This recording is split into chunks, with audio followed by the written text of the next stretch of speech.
Okay, so before I get into this, I need you to understand something. If you've ever had a dog, I mean really loved a dog, you know they're not just pets, they're family. They know you better than most people do. They can tell when you're sad before you even realize it yourself. But what I'm about to tell you, honestly, I still can't believe it happened, even though I lived through it, even though I was there for every single moment. This is about a promise I made during the worst night of my life, a promise that felt impossible, a promise that somehow came true. My name's Sarah. I'm 34. I teach middle school here in Colorado, and 6 months ago, my whole world fell apart in a single evening. The promise that crossed heaven. This is the story of Tucker and how he found his way back home. So let me take you back. March 14th started like every other Tuesday. My alarm went off at 6, but I didn't need it because Tucker's cold nose was already pressed against my face. That was his thing, his gentle way of saying, "Hey mom, breakfast time." Also, "I love you." Also, "I really need to pee." Tucker was 5 years old, golden retriever, and if you know Goldens, you know they're basically happiness in dog form, just pure, uncomplicated joy. I got him when he was 8 weeks old from a breeder a couple towns over. I remember walking into that room with all these puppies tumbling around, and Tucker just walked right up to me, sat on my foot, looked up at me like, "Oh, there you are. I've been waiting." That was it. That was the moment everything changed. For 5 years, Tucker was my shadow, my alarm clock, my therapist on bad days, my running buddy, the reason I actually looked forward to coming home after work. Every single day, and I mean every single day, when I'd put my key in that door, I'd hear him coming, this thundering sound of paws scrambling across the hardwood, tail whacking into the walls, this whole body wiggle of pure excitement. Every day. That Monday, before everything went wrong, we went to Riverside Park. Tucker loved that place more than anywhere else.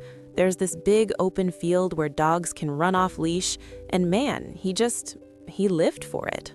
We were there for 2 hours that afternoon. Tucker chased his frisbee until his tongue was hanging out sideways and he was panting like crazy. Then we sat under this huge oak tree by the pond, and he put his head in my lap while I scratched behind his ears. It was perfect. There was nothing wrong. No signs, no warnings, nothing that would have told you that in less than 24 hours, everything would be different.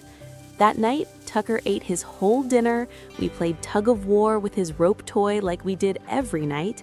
He curled up at the foot of my bed, same as always, and I fell asleep listening to him breathe. Everything was normal. Everything was fine. And that's what made what happened next so completely devastating. March 14th, 5:47 in the evening. I pulled into my driveway after a long day of parent-teacher conferences. I was exhausted. All I wanted was to see Tucker's happy face and maybe order a pizza. I grabbed my bag, walked up to the door, put my key in the lock, and pushed it open. And nothing. No paws on hardwood, no jingling collar, no excited whining, no Tucker. For the first time in 5 years, my dog didn't meet me at the door. My stomach just dropped. You know that feeling when your gut knows something's wrong before your brain catches up? That animal instinct that just screams, "Danger." That hit me like a truck. Tucker? I called out. My voice was already shaking. Tuck? Where are you, buddy? I dropped my bag and ran through the house. Living room, empty. Kitchen, nothing. And then I saw him in the family room. He was lying on his bed in the corner, and the look in his eyes, God, I'll never forget that look. He lifted his head a little when he saw me, but he didn't get up, didn't wag his tail, just looked at me like he was trying to say, "Mom, Something's really wrong, and I don't understand what's happening. I got down on the floor next to him, ran my hands over his body, checking for injuries, trying to figure it out. His breathing was too fast and too shallow. His gums looked pale when I checked them. "Come on, baby," I whispered. Tears were already coming. "Let's get you some water, okay?" I filled his bowl and brought it over, but he just turned his head away. Tucker never refused water. Never. That's when I knew we were in real trouble. 20 minutes later, we were at the emergency vet. I'd called ahead, told them I was coming, that something was horribly wrong, and I didn't know what. They took him back right away.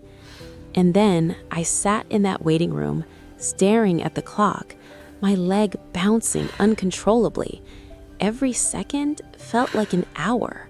When Dr. Morrison came through those doors, her face told me everything before she even said a word. "Sarah," she said quietly, sitting down next to me, "we need to talk about Tucker. Hemangiosarcoma, a tumor on his heart. It had ruptured. Blood was filling the sac around his heart. They called it pericardial effusion. They'd just drained almost 300 milliliters of blood just to keep him stable." "How long does he have?" I managed to ask. My voice didn't even sound like mine. Dr. Morrison looked so sad. "Sarah, we're talking hours, maybe through the night if we're lucky.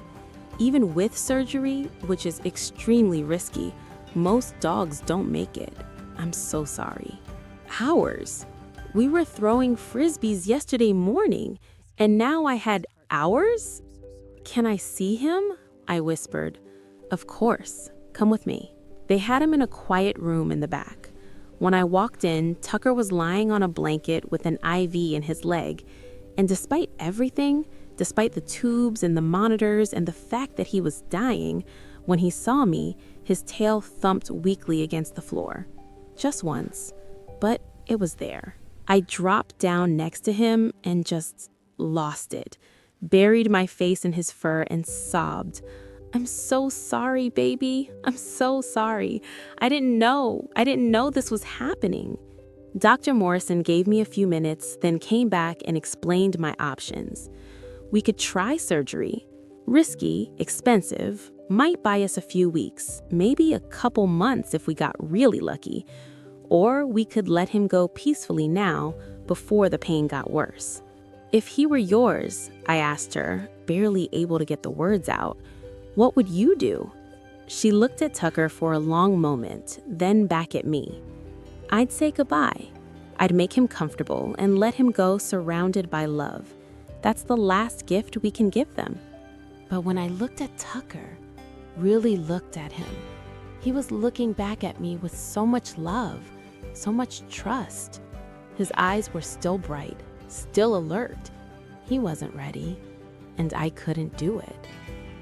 "I want to take him home," I heard myself say. "Just for tonight. He hates the vet, always has. I don't want this place to be the last thing he sees. Please." Dr. Morrison hesitated. "Sarah, you need to understand. He could collapse at any moment. The tumor could rupture again. If you take him home, you need to be prepared for it to be difficult." "I understand," I said, my hand on Tucker's head.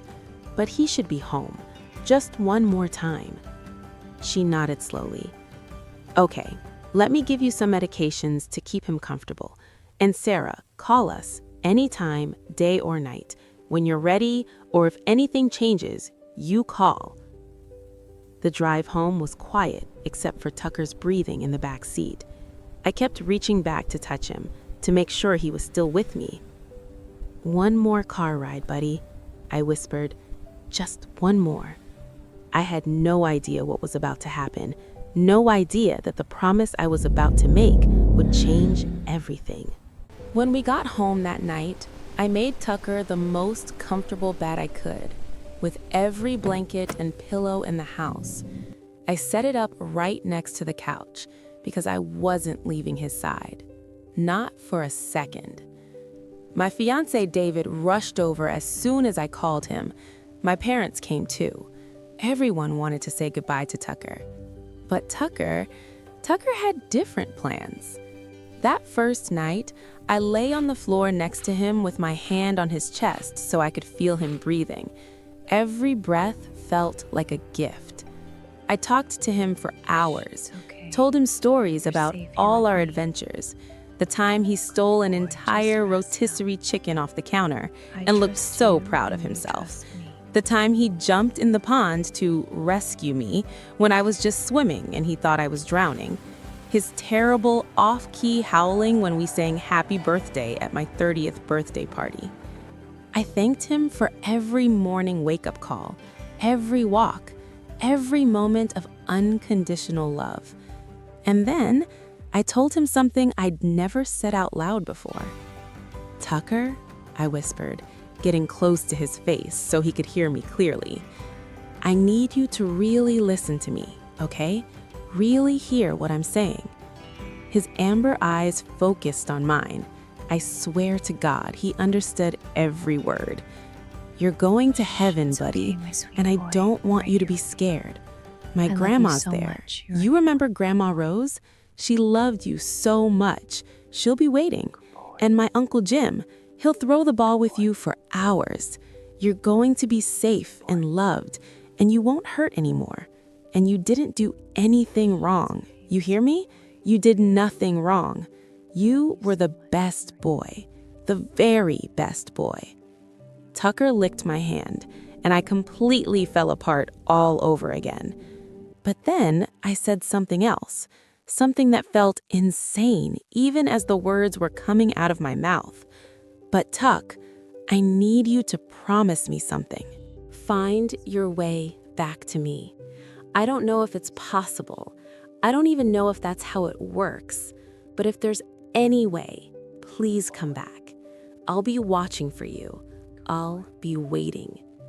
I was crying so hard I could barely breathe, but I kept going. "You'll come back as the last male puppy in a litter.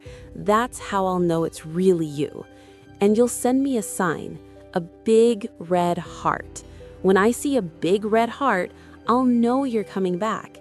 And I'll find you through social media or word of mouth. Someone will tell me about you. And you'll look just like you do now. Same beautiful golden fur, same sweet face. That's how it's going to happen, okay?" I know how it sounds. Trust me, I know. It sounds like someone in the depths of grief trying to bargain with the universe.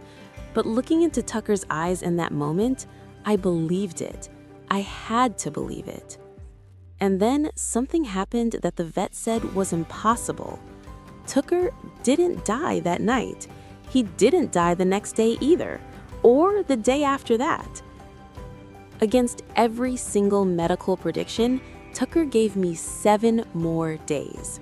We called it his week of lasts. The morning after that terrible night, Tucker actually stood up. Slowly, shakily, but he stood. He drank some water. He even ate a few bites of chicken. David and I just looked at each other in complete shock. "Is this normal?" I asked Dr. Morrison when I called her, my voice full of hope and confusion. "Sometimes," she said carefully, "dogs will rally before the end. They'll have what we call a good day. Don't let it fool you, Sarah. His condition hasn't changed. This is borrowed time, but it's a gift." So I made every second count. That week, I took Tucker on one last car ride to the park. He couldn't walk far, so I brought a wagon, the same one I usually use for groceries, and I pulled him around the park so he could smell all his favorite spots. People stopped to ask what was wrong. When I told them, they cried with me. Complete strangers knelt down to pet him and tell him he was a good boy. And Tucker soaked it all in, his tail wagging slowly but steadily. We had one last sleepover in the living room with all of Tucker's favorite people crammed onto the couch and floor around him, telling stories, laughing, crying. He got one last sunset at the park, watching the ducks on the pond with that intense focus he'd always had, even though he didn't have the energy to chase them anymore. and he got one last feast, his last meal with his best friend. I made him chicken, rice, green beans, a little cheese, even a small vanilla ice cream cone for dessert. He ate every single bite. Every night that week, I'd curl up next to him and we'd have our talks. I'd tell him again about heaven, about not being afraid, about the people waiting for him. And I'd remind him about his promise. Don't forget, Tuck, last male puppy, big red heart, social media. That's how I'll know. He'd rest his head in my lap and look at me with those knowing eyes. I genuinely believed he understood. But by day 7, I could see he was fading. His breathing had gotten harder. He wouldn't eat anymore. He could barely lift his head. We both knew. It was time. That morning, David and my parents came over. I'd finally, reluctantly, called the vet to have someone come to the house that afternoon. But I told everyone, I can't be the one to decide this. I can't live with that. I want him to choose when he's ready. My mom and David went into the kitchen to finalize things with the vet. And that's when Tucker moved. He'd been lying still for hours, but suddenly he lifted his head. It took everything he had left. I could see his whole body trembling with the effort. But he looked at me. Really, truly looked at me. And in that look, I saw 5 years of love. I saw gratitude. I saw goodbye. Slowly, so slowly, he laid his head in my lap one last time. And he took one more breath. Just one more. And then he was gone. My beautiful, perfect boy was gone. I sat there frozen, my hand on his chest, feeling for a heartbeat that wasn't there anymore. Everything seemed to stop. The world seemed to stop. David and my mom rushed in when they heard me sobbing, and we all just held each other and cried. But even through the absolutely devastating grief, there was this tiny spark of something else. Peace. Because Tucker had made the choice himself. He'd waited until I'd said everything I needed to say, until he'd gotten one more week of being loved, and then he'd laid his head in my lap and let go. He'd had my back until the very end. I thought that was the end of our story. I thought I'd never see those amber eyes again, never feel his cold nose on my cheek, never hear his tail thumping against the floor when I came home. But the universe had other plans, and what happened 4 months later would make me question everything I thought I knew about life and death and the bonds that connect souls. The weeks after Tucker died were the darkest I've ever experienced. I'd come home from work and instinctively wait for the sound of paws on hardwood that never came. I'd wake up at 3 a.m, reaching down to pet him, forgetting for a split second that he was gone. Everything reminded me of him. The park, his frisbee in the closet that I couldn't bring myself to move, his collar still hanging by the door. David was incredibly patient. My students drew me pictures of dogs with angel wings. My parents called every day to check on me. But nothing filled that Tucker-shaped hole in my chest. April turned into May into June. Slowly, the sharp pain dulled into more of a constant ache. I could look at photos of Tucker and smile at the memories instead of just feeling the loss. I could talk about him without immediately breaking down. But I also started to doubt that crazy promise I'd made him. Come back to me through signs and social media?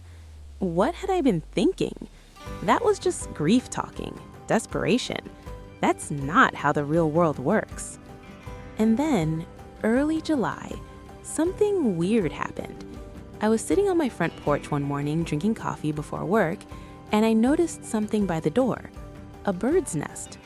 A robin had built a nest right there in the corner of the porch, tucked up under the eave. Now, we'd lived in that house for 6 years. We'd never had a bird nest on the porch, not once. but there it was. And that Mama Robin, she'd watch me every single day. When I'd come home from work, she'd be sitting on the railing, just watching. It felt like she was keeping guard, waiting for something. "You're being ridiculous," I told myself. "It's just a bird doing bird things."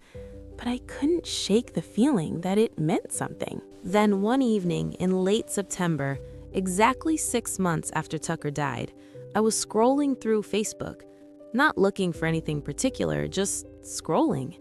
And a post showed up in my feed. A post from a page I'd never seen before, a page I didn't follow. When I saw the name of that page, my heart literally stopped. Robin's Treasures, Golden Retrievers. Robins, like the bird that had been watching my house for 4 months? My hands started shaking, like actually trembling. I clicked on the post.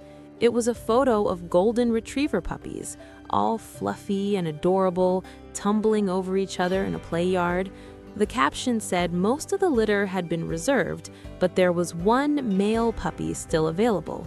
One male puppy. The last male in the litter. I couldn't breathe. This was insane. This had to be a coincidence. But my hands were already dialing the number before my brain could catch up. The deposit was placed 6 months ago, right when Tucker died. "I'd like to meet him," I said. "When can I come?" "How about this Saturday? We're about an hour outside Denver in a little town called Riverside." Riverside, the same name as the park where Tucker and I spent his last good day. I was quiet for so long that Linda asked, "Hello, are you still there?" "Yes," I whispered. "Yes, Saturday works. What time?" After I hung up, I just sat there staring at my phone. Robin's Treasures, last male puppy, available after 6 months, Riverside. It couldn't be real, could it? Saturday morning, David and I got in the car. I was a mess, excited, terrified, hopeful, trying not to hope. "You know, this might just be a coincidence, right?" David said gently as we drove. "I just don't want you to get your hopes up and be crushed if—" "I know," I said. But I didn't know. Not really. We were taking the highway like normal when traffic suddenly stopped dead. "Construction," David sighed, checking his phone. "We have to take a detour." He got off the highway and followed the detour signs down these back roads I'd never been on. We drove quietly for a few minutes, winding through countryside. Then David gasped, "Sarah, look!" I looked up. There, tied to a fence post on the side of this random road in the middle of nowhere, was a huge red heart-shaped balloon, just floating there, bobbing in the breeze, on a road we were only on because of an unexpected detour. A big red heart. I started crying so hard I couldn't see straight. David pulled over and we both just stared at that balloon. "Okay," David whispered. His eyes were filling up too. "Okay, I believe you now." The signs weren't done yet, because what we learned when we got to that farm would remove any last shred of doubt. We got to Linda's farm about 10 minutes later. My heart was pounding so hard I thought I might pass out. Linda met us at the gate, this kind-looking woman, probably in her 60s, with a warm smile. "You must be Sarah. Come on back, the puppies are out in the play yard." We followed her around the house to this big fenced area where several golden retriever puppies were playing with their mom. And there, sitting a little bit apart from the others, watching us with these curious amber eyes, was Tucker. I know that sounds crazy, I know, but the second I saw that puppy, I knew. Same golden coloring, same white star-shaped marking on his chest, same expressive eyebrows, same way of tilting his head when looking at you. It was him. "That's Charlie," Linda said. "He's been so patient. It's almost like he's been waiting for someone specific." Charlie stood up and walked toward us, not with that clumsy puppy walk, with purpose, like he knew exactly where he was going. He walked right up to me, sat down on my foot, and looked up, exactly like Tucker did 5 years ago when I first met him. I dropped to my knees and Charlie climbed into my lap, licking my face, his whole body wiggling with excitement. When I wrapped my arms around him, he settled against my chest with this contented sigh, like he'd finally found what he'd been looking for, like he'd finally made it home. "Looks like he's chosen you," Linda laughed. "We'd like to put a deposit down," David said immediately, his voice thick. "Right now." "Of course, let me grab the paperwork. Oh, by the way, did I mention his dad's name?" She pointed to this gorgeous golden retriever relaxing in the shade, watching over the puppies. "That's Big Red. He's the father of this litter. Sweetest temperament you'll ever see. Big Red. The Big Red Heart." I looked at David, then at the puppy in my arms, then back at Linda. "His father's name is Big Red?" My voice barely worked. "Yep, has been since he was a pup. He came from a breeder in Wyoming. Why?" I couldn't answer. I just held Charlie tighter and cried into his soft puppy fur. Every single sign was here. Last male puppy, found on social media, Robin's treasures, Big Red Heart on the detour, dad's name is Big Red, looks identical, available exactly 6 months later. This wasn't coincidence. This wasn't chance. This was Tucker keeping his promise. We brought Charlie home 2 weeks later after he was weaned and got his first vet check. The pickup date Linda gave us? March 14th, exactly 1 year to the day after Tucker passed. When we pulled into the driveway with Charlie, that Robin flew away from the porch. I never saw her again, like her job was done, like she'd been standing guard until Tucker could come home. I carried Charlie inside, and he immediately ran through every room like he was checking to make sure everything was still where it should be. Then he found Tucker's old bed in the corner, the one I'd kept but couldn't bring myself to get rid of. He curled up in it and sighed, like he'd just gotten home from a long trip. He was home. And listen, Charlie is Tucker. I'm not talking about how all golden retrievers are similar. I mean specific, unmistakable things. Tucker used to tilt his head to the left when he was confused. Charlie does the exact same thing. Tucker had this habit of bringing his empty food bowl to me after eating, like he was saying thank you. Nobody taught Charlie that, but he started doing it on his own. Tucker always slept with his head toward the door like he was standing guard. Charlie does it too. And the sass, oh my God, the sass. Tucker had this personality where he'd deliberately do the opposite of what you ask just to make you laugh. Charlie has the exact same attitude. When I call him to come inside, he'll sit down and look at me like, make me.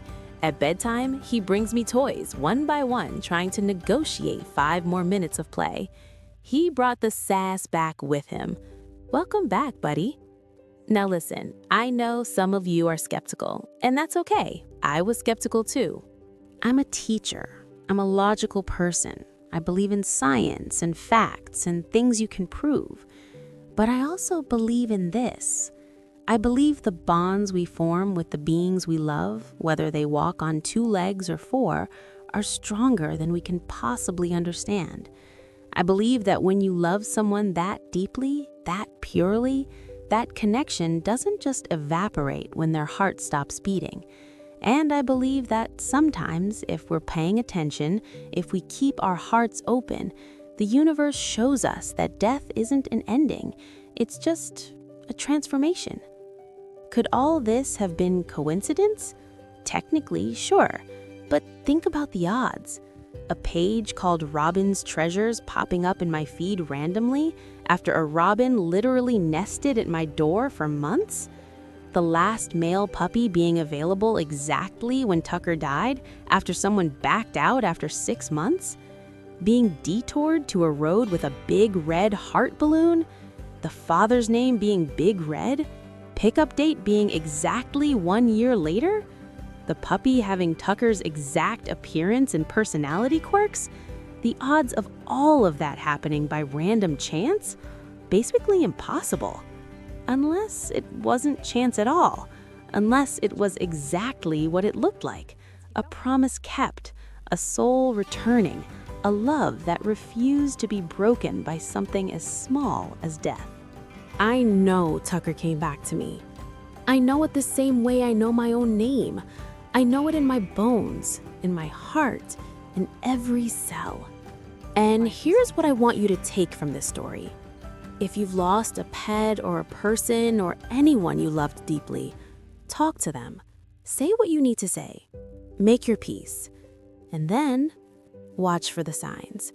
Because they'll send you signs, maybe not as dramatic as mine, maybe not as obvious, but they will reach out across whatever separates us and let you know, I'm okay. I love you. I haven't forgotten. Charlie's almost a year old now. He's 68 pounds of joy and mischief and unconditional love.